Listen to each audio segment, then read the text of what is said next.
The first time anyone called me the owner of Rowan Freight, I was seated beneath a sign that identified me as one of the company's early drivers. My brother Mason stood on stage beneath an old yellow dock light that blinked every 11 seconds. Behind him, a screen displayed our father's first tractor, the new warehouse complex, and the words 30 years of Rowan Freight. 200 guests faced the stage. Employees, bankers, local officials, representatives from the transportation group preparing to buy the company. Mason rested one hand on the podium. "My sister Tessa helped us during the early years," he said. "She knew how to haul what we scheduled." A few people laughed. Mason smiled toward me. "I learned how to build a company." Beside the stage, Ava Mercer, the regional director overseeing federal supplier certification, looked down at the tablet she had been using to prepare a recognition tied to the anticipated award. Her thumb stopped moving. She checked the screen again. Then, she looked directly at me. "Ms. Rowan," she said, "why are you seated at the driver recognition table?" Mason answered before I could. "Tessa drove for our father when she was home from the Army. The badge is accurate." Ava did not look at him. "The certification record identifies Master Sergeant Tessa Rowan, United States Army retired, as president, controlling manager, and 51% owner of Rowan Freight Solutions." The laughter disappeared. The dock light blinked. Every face in the room turned toward me. I stayed beside my chair. "I do not own one share of this company," I said. Ava lowered the framed plaque instead of presenting it. Mason laughed once, too quickly. "There must be an old filing error," he said. Tessa advised Dad informally. "She may have signed something during her recovery and forgotten." That was the first time he used my injury against my memory. An Army vehicle accident had damaged 2 fingers in my right hand and permanently changed my signature. It had not changed my memory. Before I tell you how a retired Army Master Sergeant became the name holding a sale worth $14,800,000 in place, subscribe and stay with me. The false ownership record was only the first thing waiting beneath Mason's clean story. 10 days earlier, I had not planned to attend the gala. I was unloading a portable wheelchair ramp from the back of my van when my mother called.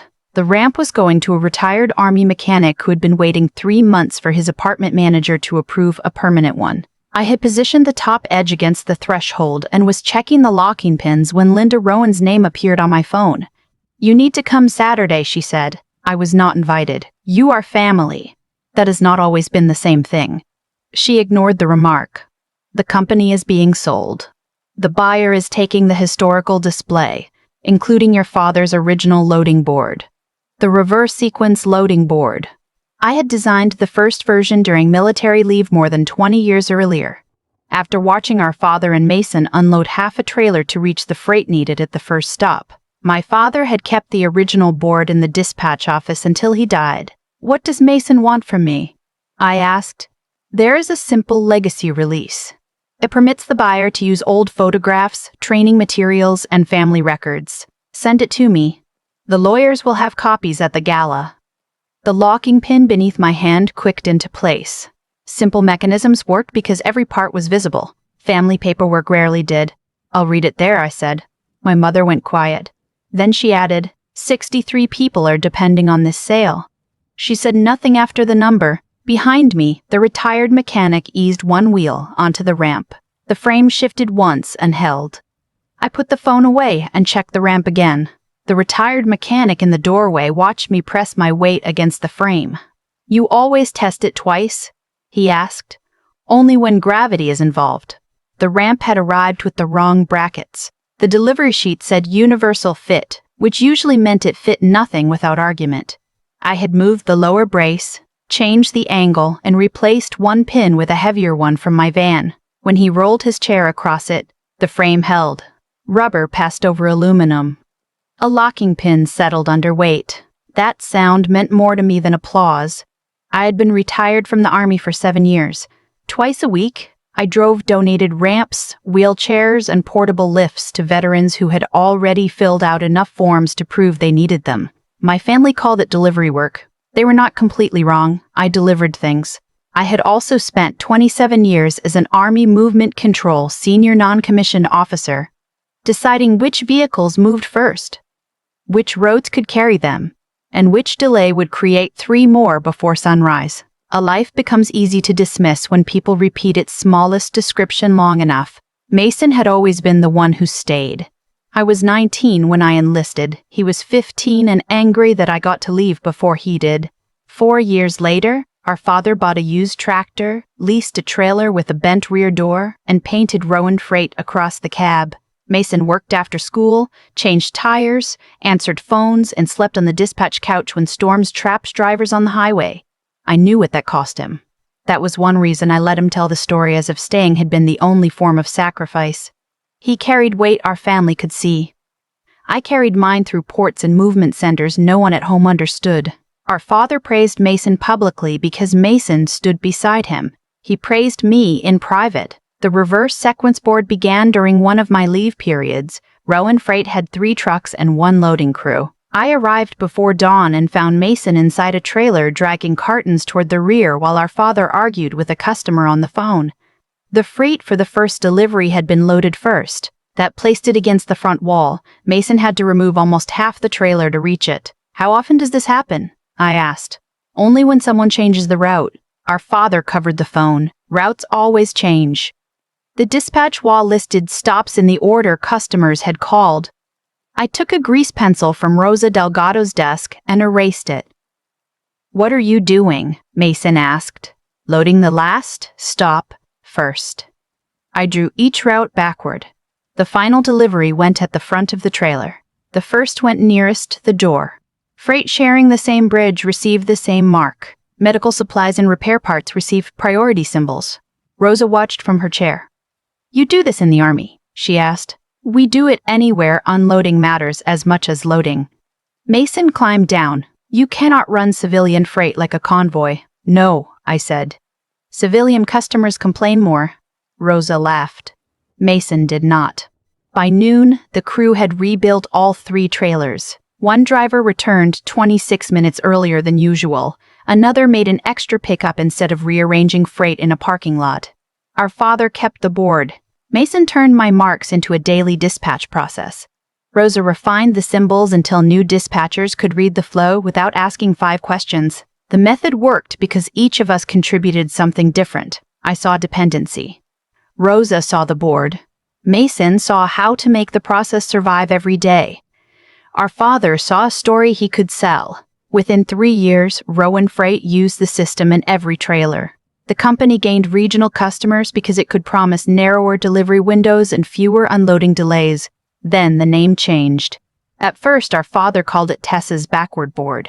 Later, Mason called it the Rowan loading sequence. By the time the company printed its first training manual, it had become the Rowan method. My name appeared nowhere. I noticed. I said nothing. I told myself credit belonged to the people doing the work every morning. That was partly humility. The rest was exhaustion. Correcting Mason meant reopening the argument we had been having since I enlisted. He believed I had escaped while he inherited every burden. I believed explaining myself to someone committed to misunderstanding me was wasted effort.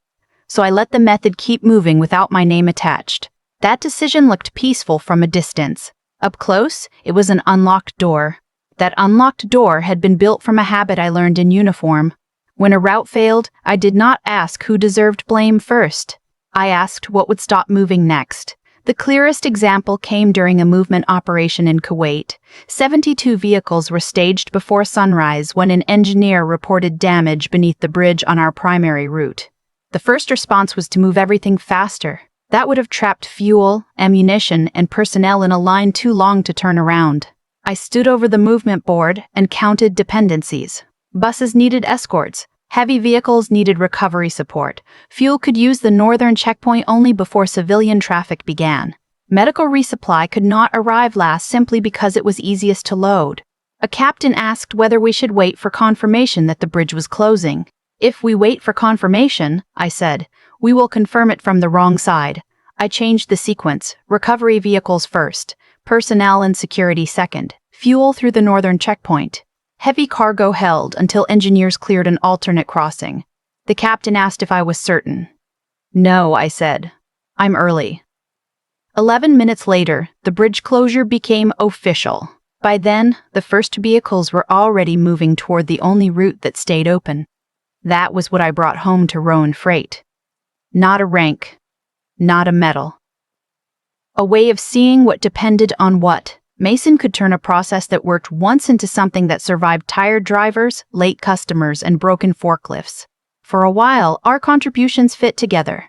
In 2007, our father recorded a training video for new dispatchers. The camera belonged to a customer who produced local commercials. The lighting was poor, and a truck backed through the yard every few minutes, beeping loud enough to interrupt him. Henry stood beside the reverse sequence board with Mason on one side and me on the other. "This began with Tessa," he said into the camera. "She taught us to plan from the last delivery backward and watch for routes that depend on the same choke point." Then he pointed toward Mason. "He made it work outside the Army. He turned it into something drivers and customers could use every day." Mason nodded. I remember feeling relieved. Our father had named both parts of the truth. The video continued for almost an hour. Rosa demonstrated the color marks. Mason explained driver hours. I showed why priority cargo could not be buried behind easier freight. The recording went into a cabinet beside the dispatch office. Years later, shorter versions appeared in company orientations. I never watched them. I assumed the history remained intact because I had heard it spoken correctly once. That was another unlocked door. The Army accident happened 7 years after the recording. We were outside Fort Hood during a movement exercise. Rain had fallen for 2 days, and the ground beside the paved shoulder looked firmer than it was. The vehicle ahead of us dropped its right wheels into soft soil. The driver corrected too hard. The vehicle rolled onto its side. The window broke before I understood we were falling. I remember the smell of wet canvas. Battery acid. The weight of another soldier against my shoulder. I tried to pull my right hand free and discovered that 2 fingers no longer understood what I was asking them to do. The bones healed. The nerve damage did not. Before the accident, my signature had been long and smooth. The R in Rowan carried a wide loop. My last name rose slightly at the end. Afterward, I shortened every motion. The R became a narrow hook. The last letters tilted downward because my hand lost strength before I reached them. A therapist had me sign my name hundreds of times. The old signature never returned. During recovery, my mother came to Texas and organized the documents beside my hospital bed. Insurance forms, tax records, medical authorizations, requests from the Department of Veterans Affairs. "You should not manage this while you are taking pain medication," she said. She was right. Linda had kept the family books for most of my life. She understood deadlines, receipts, and the places where one missing form could delay a payment for months. I signed a limited authorization allowing her to request records, speak with my tax preparer, correct errors in my medical paperwork, and help process insurance claims. The form did not allow her to transfer property. It did not allow her to create a business interest. It did not allow her to sign ownership documents or claim that I controlled the company. At the time, those limits felt too obvious to explain. My mother made a carbon copy and placed it inside her blue ledger. She also kept copies of my disability determination, my identification, and several older forms carrying the signature I could no longer write. I saw no danger in that. Trust rarely feels like an opening while someone you love is helping you through it. I returned to full duty. Rowan Freight continued growing. Mason stopped sending me questions about loading sequences. He sent photographs instead. New tractors. New warehouse space. Employees gathered around anniversary cakes. The company's manual still used the method I had designed, but by then, the language had changed. The reverse sequence board became proprietary workflow. The Rowan method became intellectual property. My contribution became early family support. Our father's health failed slowly. His hearing went first, then his balance. During my last long visit, he sat in the dispatch office beneath the original board while Mason took calls in the next room. He asked whether I still carried the brass seal from his first trailer. I placed it in his palm. He turned it once between his fingers. "You always knew where things were supposed to go," he said. I waited for him to say what that meant for the company. He did not. Henry Rowan died the following spring without a formal succession plan. Mason became chief executive because he already controlled daily operations. My mother retained the financial records. I received no shares, no board seat, no voting notice, and no reason to believe my name appeared anywhere in the ownership structure. I retired from the Army 1 year later. Over the next 7 years, Mason expanded Rowan Freight from 16 trucks to 41. He hired mechanics, dispatchers, warehouse crews, and drivers. 63 employees eventually depended on the company. He had built something real. He had also built it on increasingly expensive debt. By the year of the gala, a holding company Mason controlled owed $2,700,000 on a bridge loan. The loan was secured by his assets, our mother's house, and proceeds expected from the sale of Rowan Freight. It came due in 45 days. North Star Veteran Transportation Group had offered $14,800,000 for the company. North Star was controlled by qualifying veteran owners of its own, but it still needed Rowan Freight's ownership history and past certification representations to survive due diligence. The sale would clear the debt, preserve operations, and leave Mason wealthy enough to describe every compromise as necessary. The buyer needed a clean ownership chain. The federal supplier records needed an honest one. And somewhere between my accident and that deadline, my family had discovered that the woman they called a driver was more valuable on paper than she was allowed to be in the room. My family needed me on paper. At the gala, they needed me somewhere no one important would look. A young event coordinator met me beside the loading bay. She wore a headset and held a tablet against her chest. "Driver recognition enters through here," she said. "I'm Henry Rowan's daughter." She checked my badge again. It read, Tessa Rowan, Early Operations Driver. "The family entrance is at the front," she said, "but this entrance will take you directly to your table." I looked at the yellow line painted across the concrete floor. White curtains covered the storage racks. Round tables stood where trailers once waited for loading crews. Steel columns still carried scrape marks, and the yellow light over the stage blinked every 11 seconds. I followed the painted line. The driver recognition table was near the back. Every person seated there had earned a place in Rowan Freight history. One man had driven the company's second tractor. Another had stayed on the road for 26 winters. Being seated with drivers did not insult me. Using the word driver to erase everything else did. The historical display stood along the wall opposite the stage. Our father's first invoice had been framed beside the brass key from his original tractor. Early photographs showed Mason washing trucks and Linda running payroll from the kitchen table. At the center stood a restored version of the reverse sequence loading board. The original marks had been traced in permanent paint. Delivery order moved backward from the final stop, while shared bridges and loading restrictions carried matching symbols. A brass label beneath it read, "The Rowan Method, developed by Henry and Mason Rowan." My name was not on the board. It was not on the label. It was not in the training timeline mounted beside it. A video played above the display. Our father appeared in the old dispatch office with Mason standing to his right. "This method changed how we load and schedule freight," Henry said. The recording cut to Mason explaining driver hours. Then it jumped forward to Rosa demonstrating the color system. The section where I had stood beside the board was gone. Mason had not merely forgotten my contribution. Someone had edited around it. "You saw the display." Rosa's voice came from behind me. She wore a dark dress instead of her dispatch vest, but a grease pencil was still tucked behind her ear.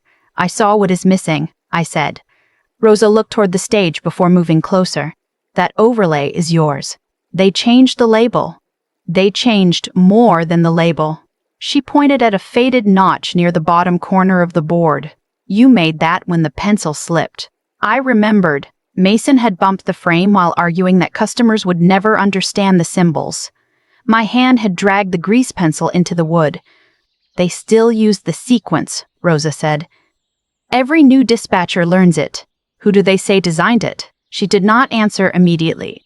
"The manual calls it executive process development. That is a lot of words for Mason." Rosa almost smiled. Then she looked at the employee photographs mounted near the break room entrance. "My daughter's family is on my insurance," she said. "The buyer promised to keep benefits for 1 year. You do not owe me a public correction." I know.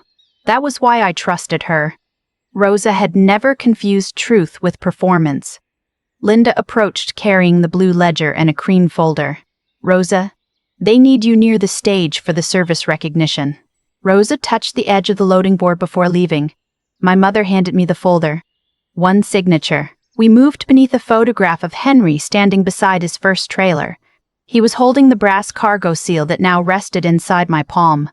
The document was 7 pages. The first sections covered photographs, training materials, and the restored board. The language changed on page 4. Page 5 contained the word ratify. By signing, I would ratify, affirm, and approve all prior ownership, control, certification, and management representations made in my name. I read the sentence twice. Then I read the paragraph beneath it. The release also stated that I had knowingly allowed Rowan Freight to rely on my veteran status and disability eligibility in previous applications. I placed the brass seal on the corner of the page to keep it from curling. This is not a legacy release. It clears old records before the sale. What records? Mason's attorneys prepared it. That does not answer the question. Linda looked around the room. The company has used arrangements that were convenient at different stages. Convenient for whom? For everyone. I have never owned this company. You contributed to it. That is not ownership. You were family. That is not consent. Her hand tightened around the ledger. The buyer is paying $14,800,000. The holding loan comes due in 45 days. My house is tied to it. And this paper needs me to say a lie became true because enough people depend on it. Her voice dropped. We used your name where it helped. The noise of the gala seemed to move farther away. Did you give Mason my disability records? We had copies. That was not my question. The company qualified because of sacrifices you had already made. I did not sacrifice my hand for Mason's application. Linda's face hardened. You had the army. You had retirement. You had medical care. Mason had a company that could disappear if one bank changed its mind. Before I could answer, Mason joined us with a champagne glass in one hand. What is taking so long? I turned the release toward him. You want me to approve ownership records I have never seen. They are technical corrections. They say I controlled the company. You helped Dad design the operating system. Then why did you remove me from the training video? His eyes moved toward the display. That edit is for time. You had time to explain how you painted the first truck. We are selling a company, Tessa. Buyers need a clean story. A clean story or a clean ownership chain. His expression changed. Only slightly. But I saw it. He looked from page 5 to my face, then set his glass down without drinking. The sale protects Mom's house, clears the debt, and preserves every job in this building. You sign, and all of that survives. What happens to the federal records? They remain accurate enough for the period they covered. I never owned the company during any period. You had authority through Dad. Advice is not authority. He glanced toward the stage. The acquisition announcement was minutes away. Tessa, you moved freight. You did not negotiate contracts, hire employees, borrow money, or keep this place alive when Dad got sick. No. His shoulders loosened, believing I had conceded. Then I said, that is why no document should claim I did. Linda stepped between us. This is not the place. Mason's voice rose anyway. My sister has not made a business decision in almost 30 years. She drives donated equipment around because it lets her feel useful without being responsible for anyone's paycheck. Several nearby conversations stopped. He continued. She was injured. She signed papers during recovery. Now she wants everyone to trust her memory over records that have existed for years. His gaze dropped to my damaged hand. Several people nearby followed it. One man near the stage looked from my fingers to the unsigned page. The woman beside him lowered her voice. Mason let the silence remain. For most of my life, I had responded to that kind of pressure by becoming quieter. I thought silence proved control. That night, silence would have been interpreted as permission. I picked up the pen. Mason exhaled. Linda closed her eyes. I drew a single line through the signature box. Then I wrote 4 words beneath it. I do not consent. Mason stared at the page. I will verify anything I actually did, I said. I will not approve anything created without me. You understand what happens if the sale fails? I understand why you need my signature. The yellow dock light blinked above us. An event coordinator called Mason toward the stage. The bank representatives were taking their seats. The buyer's lawyers opened their binders. Ava Mercer stood beside the presentation plaque. Mason closed the folder. "You always leave other people to carry the cost," he said. Then he walked toward the podium, carrying the unsigned release beneath his arm as though the celebration could still outrun the truth. The screen changed behind him. $14,800,000. The purchase price appeared beneath North Star's logo. A second slide listed new routes, a maintenance facility, all 63 positions retained, and an expected federal transportation contract worth $18,400,000 over 4 years. Bank representatives sat beside the closing folders. Ava held the framed supplier recognition plaque near the stage. Everything Mason needed was in the room except my consent. He thanked the employees first. That was one of his strengths. He knew which mechanic had a new baby and which driver was caring for a parent. His attention made people loyal because much of it was real. Then he thanked Linda for keeping the books when Rowan Freight could barely afford fuel. Finally, he looked toward the driver recognition table. Would everyone at that table stand? Chairs moved behind me. Drivers who had earned every mile rose together. Mason kept his eyes on me. "Tessa, you too. That is where your contribution belongs." I remained beside my chair. His smile held while the room waited. "My sister helped in the early days," he said. "When she came home from the army, she moved whatever Dad and I scheduled. The words were close enough to truth to survive at a distance. Tessa knew how to haul freight. I learned how to build a company." Several guests laughed. Across the room, Ava looked down at her tablet. Mason continued with the company history. The shortened training video played again. Henry beside the board. Mason explaining the process, Rosa demonstrating the symbols. Then the edit jumped past the place where I had stood. Ava walked toward the projection table and asked the technician to hold the next slide. Mason increased his pace. He announced that the bridge loan would be cleared, Linda's house released from the guarantee, and employee pay and benefits preserved. Then he invited the buyer and bank representatives to join him. The silver pens came out of their cases. Ava did not lift the plaque. "Mr. Rowan, before we proceed, I need to clarify the qualifying ownership." Mason kept smiling. "Our counsel can answer technical questions after the announcement." "The question is not technical." She looked toward me. "Ms. Rowan, would you come forward?" "No." Mason's smile tightened. "Tessa does not enjoy public attention." "That is not what I asked." Ava turned the tablet toward Owen Price, North Star's lead acquisition counsel. He opened the red-tabbed acquisition binder, found the ownership section, and stopped. The same name appeared in both records. "Mine." Mason stepped away from the podium. "There is an old family structure in the file. It has no effect on the sale." Owen removed his glasses. "It has a direct effect on the sale." Ava addressed me from across the room. "The certification record identifies you as president, controlling manager, and 51% owner of Rowan Freight Solutions. Is that accurate?" For me, 10 days of unease had finally taken a shape. "I do not own one share," I said. Ava lowered the plaque. Owen closed the binder. Mason moved between us. "My sister was injured during her service. She signed many documents during recovery. She may not remember every arrangement Dad made."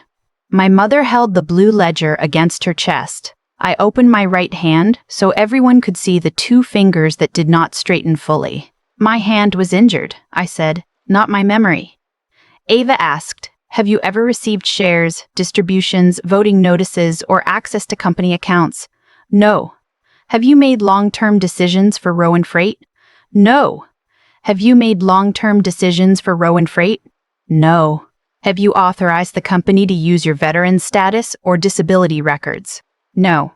Owen placed one red tab upright. "Did you sign an ownership agreement?" "Not knowingly." Mason pointed toward the cream folder. "She refused to sign a routine historical release tonight because she misunderstood the language." I looked at Owen. The 5th page asked me to ratify prior ownership and control representations. He extended his hand. Mason did not give him the folder. That delay answered a question no one had asked aloud. Ava set the plaque face down. I cannot complete this recognition while the qualifying owner denies ownership and authorization. The buyer's chief executive stepped away from the signing pens. Owen said, "We need the ownership agreement, every amendment, the certification application, the eligibility source documents, and the complete audit history." Mason lowered his voice. "You are freezing a $14 million sale over a family misunderstanding." "No," Owen said. "I am pausing a transaction because the person listed as controlling owner says the record is false." The bank representative closed the pen case. Ava pointed toward the glass conference room above the warehouse floor. "We should preserve the documents and continue privately." Mason looked at the employees, the unsigned release, and the screen where his acquisition announcement had been waiting. He had entered the stage believing the ceremony would turn his version of history into fact. Instead, his own invited expert had asked the one question his story could not survive: who actually owned the company? We followed Ava toward the conference room. Behind us, 200 guests remained seated beneath a celebration that no longer knew what it was celebrating. The glass conference room overlooked the warehouse floor. 200 guests could watch us through the glass without hearing a word. Ava set her tablet beside Owen's binder. Mason remained standing. Linda sat with the blue ledger in her lap. Owen opened the ownership section. "This is the document in the buyer's data room." Ava turned her screen toward him. "And this is the document in the certification record." The files matched page for page. Same ownership percentages, same officer titles, same signature page. The same claim that I had controlled long-term strategy, debt, contracts, and management decisions since March 17, 2016. Mason folded his arms. "That proves the records are consistent. It proves two systems received the same document," Owen said. "It does not prove the document is true." He turned the agreement toward me. My legal name and identifying details were correct. The lies had been built around accurate pieces of me. "I have never seen this." "Our father arranged the ownership," Mason said. "The paperwork documented an understanding that already existed. Our father never transferred shares to me. You advise the company. Advice is not equity."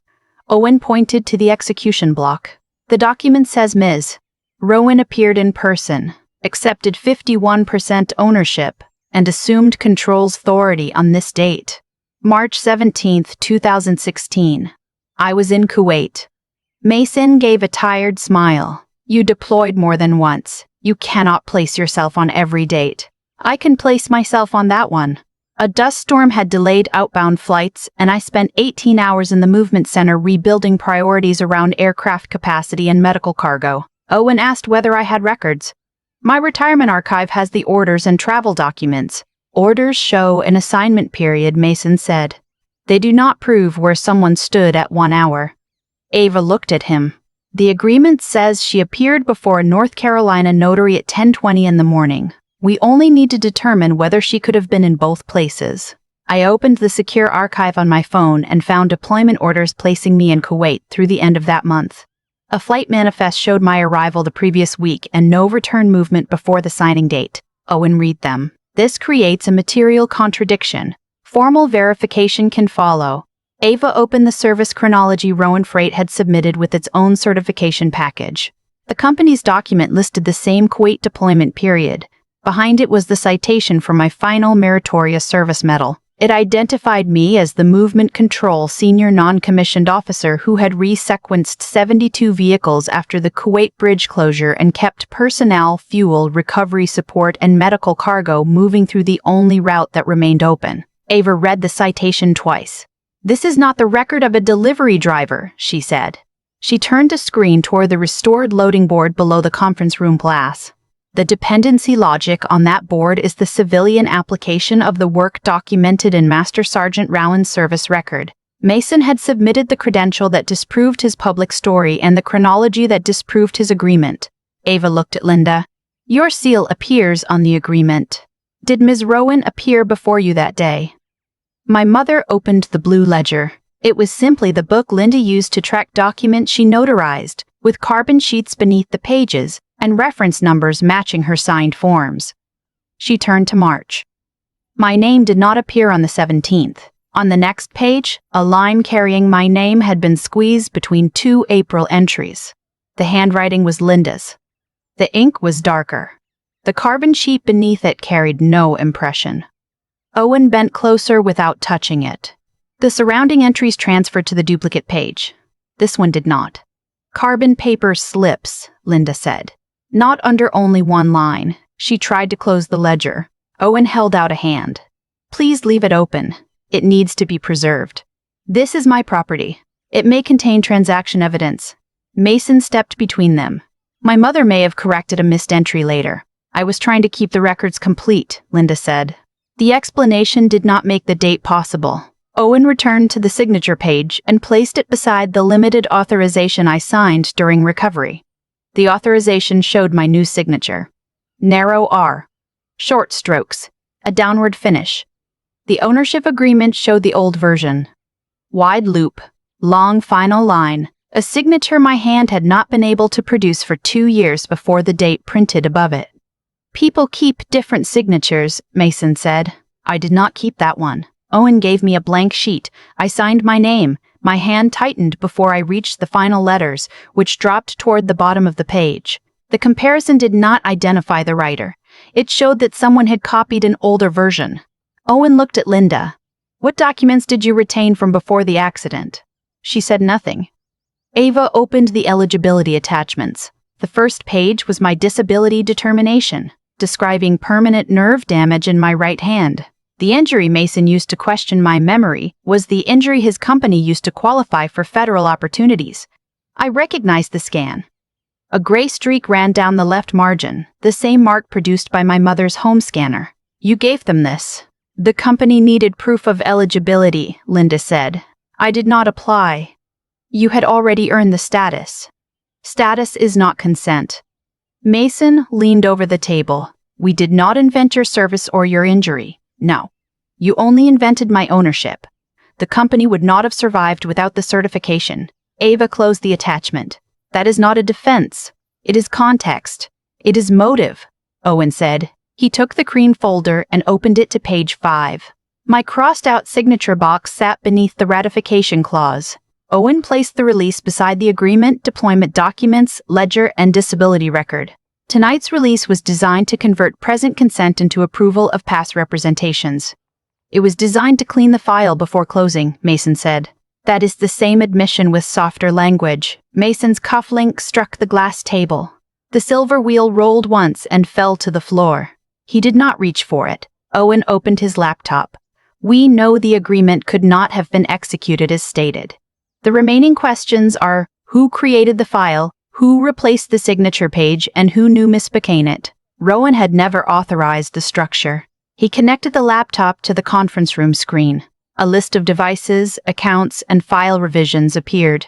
For the first time that night, Mason stopped looking at me. He looked at the audit trail. Owen enlarged the first entry. The ownership agreement had been created on a desktop assigned to Mason's executive office. The original file name included my initials and the phrase control structure. 3 days later, the signature page had been replaced. The replacement came from Linda's home internet connection.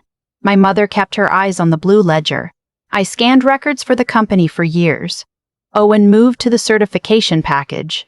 The agreement, disability determination, and a management statement had been uploaded through an administrator account used by Mason's chief financial officer. The statement claimed I joined monthly strategy calls and directed long-term growth. I had never joined one. Ava opened an email chain attached to the application review. The consultant had asked when she could interview the qualifying veteran owner. Mason's reply appeared beneath it. Tessa is difficult to schedule. Use the records we provided. She does not participate in daily operations. A later message asked whether I would approve the final application. Mason answered, do not contact her directly. She will ask questions and delay the submission. The conference room remained silent. Outside the glass, employees had begun gathering in small groups beneath the dark acquisition screen. Mason pointed toward the email. That was written during a financing crisis. We were trying to meet a deadline. Ava looked at him. You represented that she controlled the company while instructing the reviewer not to speak with her. The consultant understood the structure. The consultant asked to verify it. Mason turned to me. You knew Dad wanted you connected to Rowan Freight. I knew he valued my advice. That is the same thing. No. Advice was not ownership. Family history was not consent. A wound was not a credential someone else could borrow. Owen reopened the cream release. And tonight you tried to obtain retroactive approval. I tried to clean up inconsistent records before closing. You tried to make her signature tonight authorize documents created 10 years ago.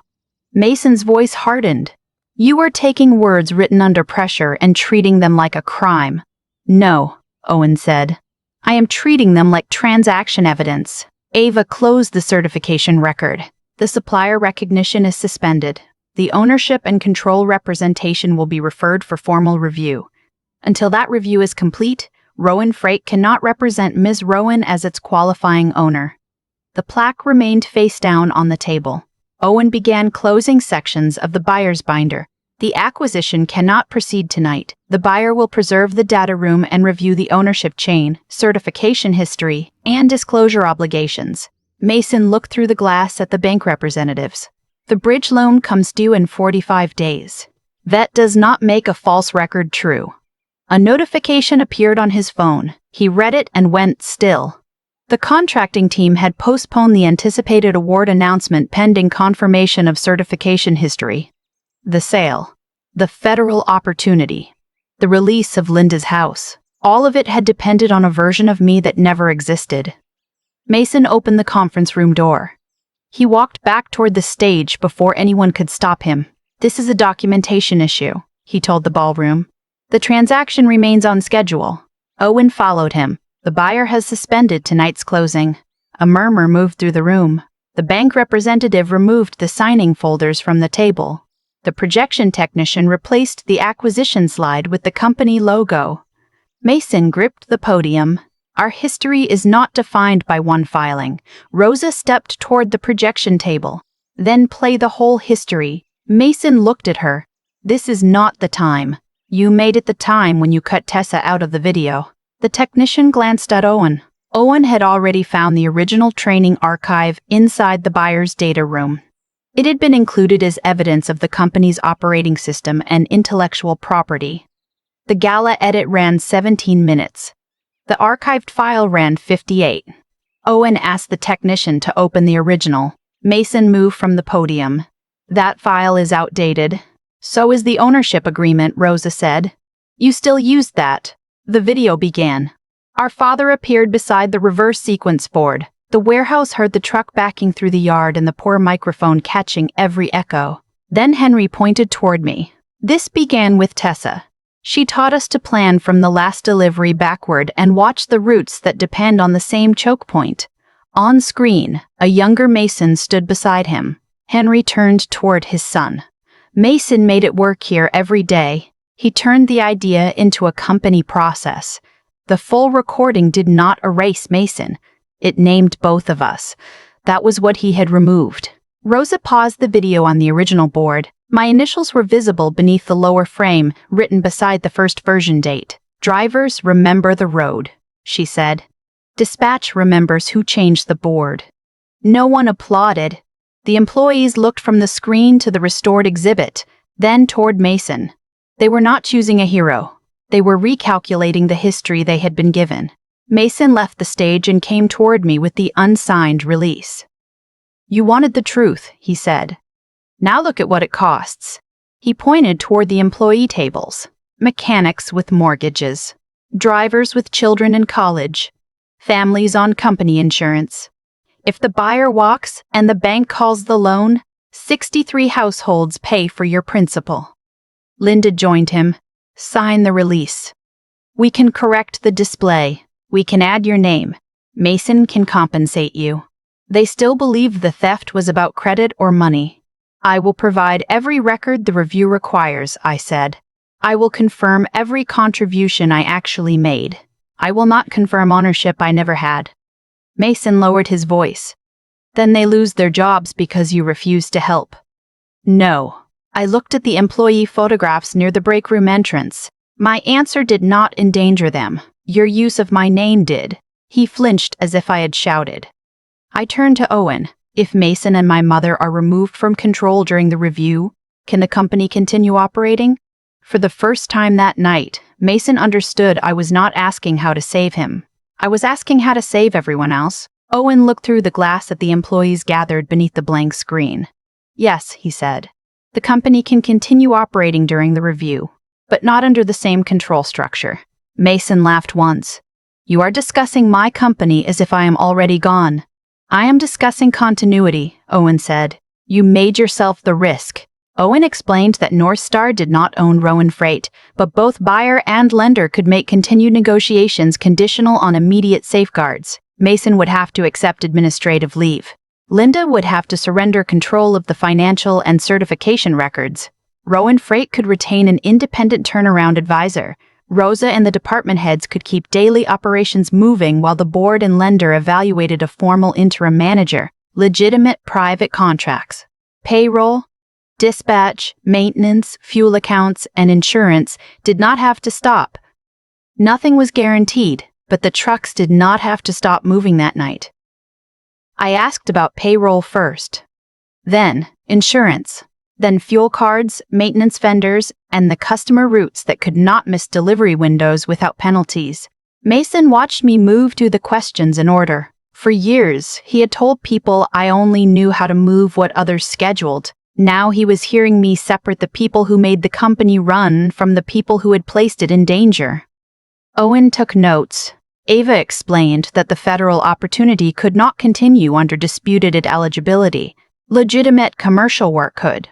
The certification review would determine what had to be repaid, corrected, or referred for further action. I agreed to provide my travel records, signature history, medical authorization, and a statement describing every contribution I had actually made. I did not claim shares. I did not accept control. I did not sign the release. Before midnight, Mason's counsel, the lender, and North Star agreed on conditions to keep negotiations alive.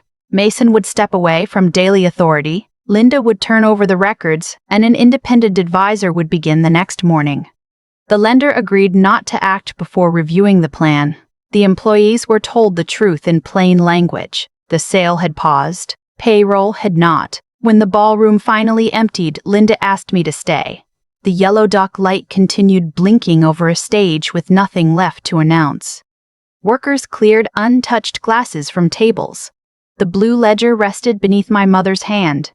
I thought you had the army, she said. I waited. You had retirement, medical care, a system that would not let you fall completely. Mason only had this company, and that made my name available. It was supposed to be temporary. 10 years is not temporary. One application became another. Then the debt grew. Correcting it threatened the company, the house, all those jobs. You did not protect the family. I protected what your father built. You protected the child who stayed. She looked down. That was the closest she came to admitting the difference. I am still your mother, she said. Yes. The word surprised her because it was not forgiveness. All communication goes through the attorneys now. She reached toward my hand. I closed my fingers around the brass cargo seal before she could touch me. 2 days later, Owen sent me the complete training video. I watched it alone. My father stood beside the original reverse sequence board and named what each of us had done. I had designed the first method. Rosa had made the board readable. Mason had turned it into a process that could survive daily operations. Then Henry looked into the camera. If this company grows, he said, it will be because these two learned to share the load. He had seen the conflict. He had named the solution. And then he had left the work of enforcing it to everyone else. For years, I had treated that private recognition as proof that he had done enough. He had not. Recognition without action does not protect a name. It does not assign authority, correct a manual, or stop the louder person from rewriting the record. 6 months later, Rowan Freight was still operating. An independent manager controlled the company under a restructuring agreement. All 63 employees who wanted to stay kept their jobs. The false certification was withdrawn, and the anticipated federal opportunity worth $18,400,000 was lost before award. North Star reduced the acquisition price from $14,800,000 to $12,700,000 and placed $1 million in escrow against certification and disclosure claims. After the bridge loan, legal reserves, and escrow, Mason's projected payout fell by more than half. Neither he nor Linda retained management authority, control of company records, or access to certification accounts. The investigation continued. So did the trucks. I was offered shares as part of a settlement discussion. I refused them. Ownership created without my consent did not become a gift because someone finally admitted it was false. The original reverse sequence board was restored and placed inside the dispatch training room. The new label listed every contribution. Tessa Rowan, original sequence design. Rosa Delgado, dispatch system development. Mason Rowan, civilian operations implementation. No one was erased. No one was allowed to own the whole truth. I placed my father's brass cargo seal beside the lower frame, near the notch my grease pencil had made more than 20 years earlier. The board showed every route at once. That was what my family had never understood. A company is not one person. A history is not one voice. And a name is not a spare key for someone else to use when a locked door stands between them and what they want. If this story meant something to you, share it with someone whose loyalty has been mistaken for consent. Remind them that a lifetime of helping does not give anyone permanent authority over their name. My name is not permission.